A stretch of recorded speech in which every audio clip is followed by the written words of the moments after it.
وعنا wanaagsan daawadayaal waa mar kale iyo barnaamijkeeni xogta dahsoon waana 15 bishii February 2019 barnaamijkeenu waxaanu ku soo qaadanaynaa qaybo kamida kulan madaxeedkii shalay dhexmaray madaxweynayaasha dalalka Turkiga Ruushka iyo Iiraan waxaanu ku eegaynaa saameynta ay xaaladda Suuriya ku leedahay dalka Turkiga inagoo sidoo kalena wax ka soo qaadan doona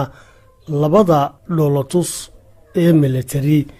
ee ay Turkigu bishan gudaheeda wada iyo ujeedooyinka laga leeyahay ku soo dhawaada barnaamijka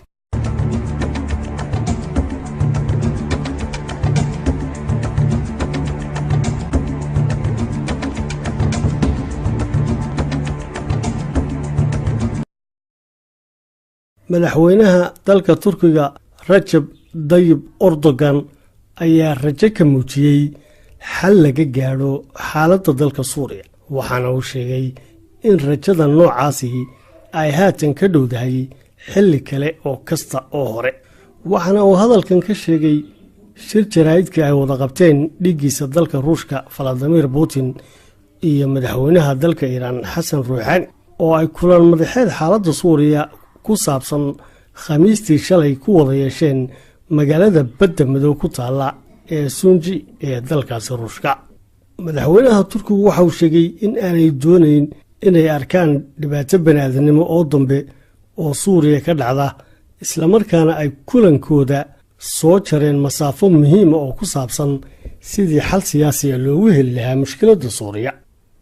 madaxweyne Erdogan oo ku adkaystay inaanay marnaba xuduudahooda koonfureed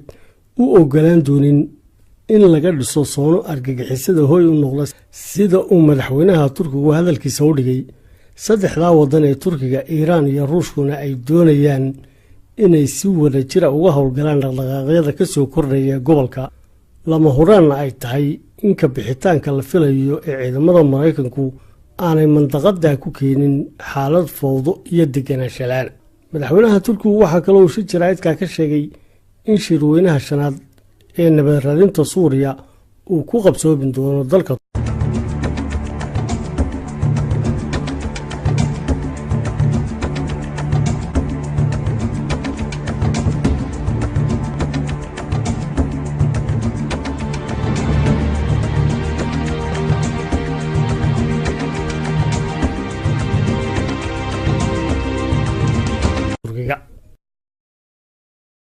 haddaba halkaa waxaa warwar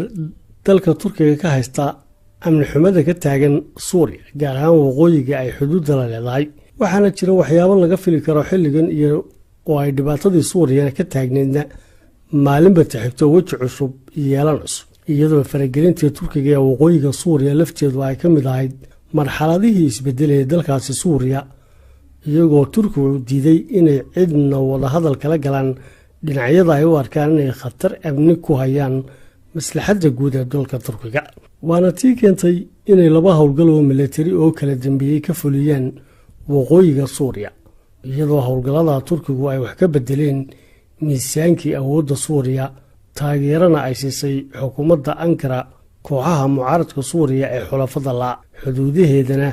ay ka durkisay maleeshiyaadka Kurdiyiinta ee YPG Turkigu waxay suuro geliyeen inay saaxadda siyaasadda ku sii hayaan kooxihii mucaaradka ahaa ee ay taageerisay waxaana ay Turkigu qayb weyn ku lahaayeen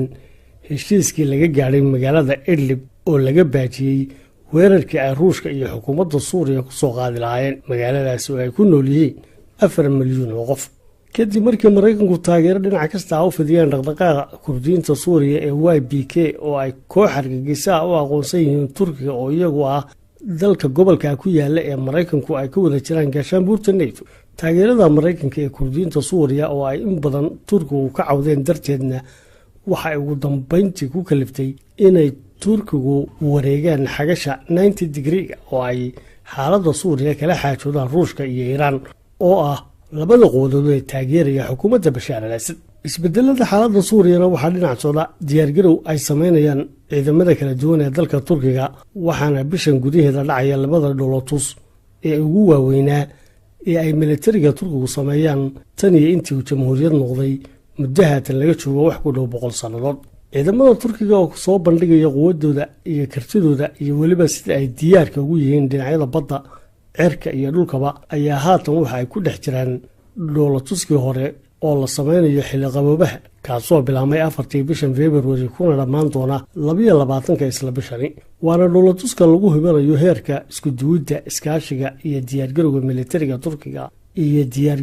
militariga Turkiga ee xilliyada qaboobaha adag dhacayo ee barafku ku daboolan yahay dhulka korkiisa. waana dhoolatuska ay 8 wadan oo kale ka qayb qaadanayaan, 7 wadan oo kalena ay sifo goobjoogayaal ka yihiin. waxaana wadamada ku jira dalal waaweyn oo ay ka mid yihiin Jarmalka, Talyaaniga iyo Ingiriiska. dhoolatuska labaad waa ka loogu magac daray wadankii buluuga, waxaana ka qayb qaadanaya ciidamada badda ee dalka Turkiga.